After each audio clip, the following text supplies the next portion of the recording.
Истината за бункерите на милиардерите. Защо елитът се готви за апокалипсис? Строят ли милиардерите бункери за края на света? Краткият отговор е да, и то масово. Шефът на Мета, Марк Зукърбърг, изгражда огромно подземно убежище на Хавайски остров с площ от 500 квадратни метра, собствена енергийна система и взривобезопасни врати. В същото време създателят на ОПЕ, Сам Алтман, признава, че има запаси от оръжия, злато и антибиотици, готови за евакуация в отдалечено имение. Според вътрешни източници от Силициевата долина, над половината от технологичните магнати вече са си купили подобна застраховка срещу апокалипсис. Причината обаче не е някакво тайно пророчество. За хора с неограничени капитали, инвестицията от стотици милиони в бункер е просто залог срещу евентуален глобален колапс.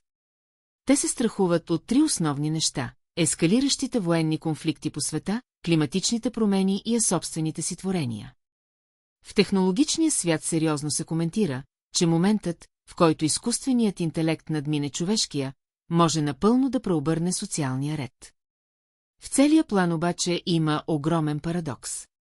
Всеки високотехнологичен бункер зависи от външния свят за резервни части, соларни панели и филтри за въздух.